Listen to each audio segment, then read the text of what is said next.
how did it all start for you? What was it that got you into guitars? Well, according to my mom, I was already running around the house when I was 5 or 6, 7 years old or something with one of the empty cigar boxes from my dad, and he had elastic bands put over it, so it went down, down, down, down. And it was going down, down. So at one point, an aunt of mine gave me a guitar. It was like a plywood cheap guitar, but I was really excited because it was a lot closer to what I wanted to try to do, And I started fiddling around on it, and initially I didn't know what all the frets were for. So I tuned the guitar in such a way that I could play the theme to a cowboy series on Dutch TV called Rawhide, and it went down, down, down, down, down, down, down, down, down, down, down. And I played it for hours, because I thought, oh, you can play guitar. But it got more complicated after that. So so then you started having lessons or not? No, I never had lessons. What I did figure out was chords, the first couple of chords I learned is like a lot of people do, like a D and an E and an A. Yeah. With those 3 chords, I could play the chords to the song Gloria from them, Van Morrison. Yeah. And because that's all the song does. So I must have driven my mom crazy, playing the same chords over and over again. She's got an incredible amount of patience, apparently. So Tim Burr again says, is the Les Paul you play now the same one you played in the 80s? And do you have a name for her? So that was a Heritage, wasn't it? Yeah, it is. Yeah. And yeah, it's still my main guitar. I bought it brand new in 1980. Saved money for it. Vandenberg wasn't yet together. And it was brand new and all shiny. It was dark. It was the so-called tobacco burst, and over the years, because of all the lights and everything, it's like a honey burst, the way it's called right now. Yeah. And I was really lucky with it, apparently, because the shop in Amsterdam where I went to buy it, I called them up, and they had one. I read about it, So I called up a guitar shop in Amsterdam. I live in the east part of Holland, so that's like a 2.5-hour train ride. And they said, well, we have one. I said, well, hold it for me. I'm going to jump on the train and I'll be there this afternoon. At the time, I did not know that there's a difference between each and every guitar, no matter if it's the same. If you put 10 Gibson Les Pauls together, they're all a little bit different. I didn't know that at the time. I thought a great Les Paul is a great Les Paul. Every Les Paul is great, So I went to Amsterdam, and this was the one, and I was blown away because it's got a beautiful top. And I thought all those guitars had a beautiful top like that, but it didn't. It's still pretty unique because I haven't seen that many. I don't think I've ever seen a Heritage with a top like this one. So I lucked out. There was a bump on the neck when I bought it, where the body, where the neck is connected to the body. Yeah. There was a little bump, and a friend of mine worked on guitar, so he shaved it off, and he had to shave off so much that the celluloid, the little inlay, is transparent. He really had to shave off quite a lot to make it. So was it a brand new one, or was it second? Yeah, it's a brand new one. Yeah. I sold my motorbike for it and another guitar in order to have money. Can you remember how much you paid for it? It must have been around, in euros, it was probably around 1,700-1,800 euros or something. Okay. So yeah, that was a lot, wasn't it, back then in the 80s? Oh, yeah, it was. So that's why I had to sell my motorbike. Yeah. Probably a safer there's a safer thing having a Les Paul than a motorbike, isn't it? So okay, so and you still have that guitar now, do you? Oh yeah, it's my main guitar. Yeah. Have you got it there? I got it somewhere. I'll pick it up one sec. Okay, let's have a look at it. Yeah. Yeah. This is what I love about doing this show. You can have a little nose and get all their wonderful guitars out. Here it is. Ooh la la, beautiful. Oh, that is a gorgeous color, isn't it? It is, and the cool thing is that as players now, I mean, look at the back. It's quite worn. Yeah, I, it I, is. But that's what makes them so beautiful, isn't it, when they're worn like that? It is, but and the cool thing is it's worn. It's so-called relic by my own blood, sweat, and tears.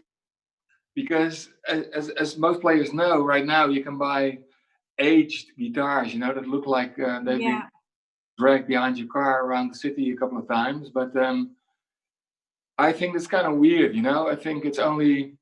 I agree. If it happened because of your playing, you can look at the back of the neck. It's all the varnish is basically gone.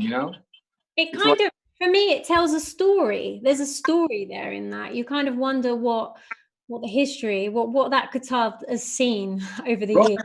I got a brand new story for you because I was recording this afternoon a guitar part for a charity thing organized by a very well-known singer in Holland. Yeah. Really not my kind of music, but it's for a very good cause, and I decided to do it.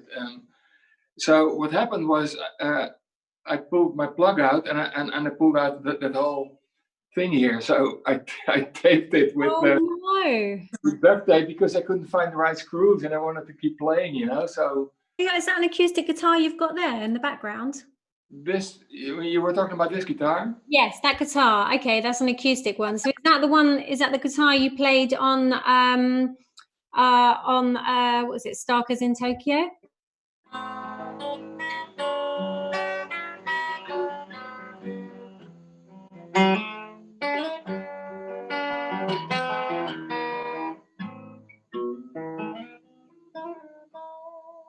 That is it. That's the one. Once you started playing, was that it? Was it like guitar is my life, and that's it? Well, yeah. I remember I couldn't stay away from guitar. It was the more chords I learned, because in the beginning, of course, you start with chords, and the first three chords, like I said earlier, were the D. So I could play this all day. I was playing it all the time because it was a song. It was a song by Van Morrison. That's the Gloria. Can you show me how to play that? Yeah, it's a D. So what is it? A D? Did you say? A D for Derek. So it's just that D. Okay, normal D. So is that? Yeah, it is a chord. We're tuned a little bit differently, but and then the A. Normally you're supposed to play it like this. I think. Yeah, the three. But I play it like this, just with one finger. Why do you play it like that? I don't know. I suppose I'm a lazy bastard. You like to be different, but okay. But I remember in the beginning I played it the way it's supposed to be. The switch is easier too, if you just play with one finger. And then so show me how you play that A. Let's have a look. Like the official way? Yeah, no, show me how you do it your way. I did it my way. Yeah, he did it his way. Just with one index finger. That's an E, isn't it? No. Like this. See the second. Second at the. Okay, in the second. So in the second fret, the fifth string. Yeah, but you have to leave the A string open, otherwise you don't, like this. And the thing is, you don't really hit the high E string that way. Like that? Yeah, that's close. That's an E. No, this is an E. That's an E. Oh, on the fourth string. Okay, right, got you. E. So you get the D.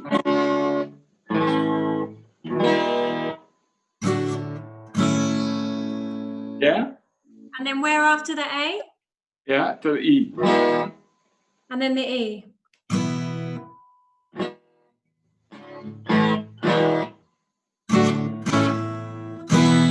Yeah, there you go. It's really bad. You're right. My guitar is really badly out of tune. So and then what's the rhythm on that then? The rhythm would be.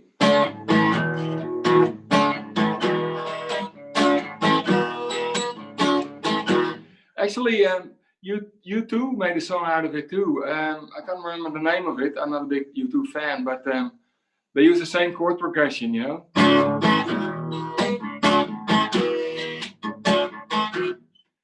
I could play it for days. My mom must have gone crazy. That sounds. Well, that sounds quite complicated. That rhythm. How are you doing it? Show me. I want to get this. Okay. I'll do it slow. I'll do it slow.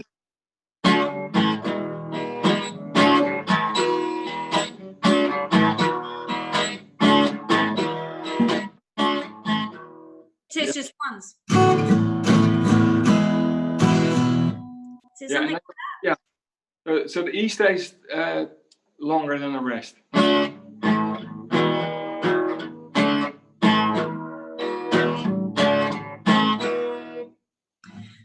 Okay, I'm going to give that a bit of a practice. I'll work on that over the next week. Thank you.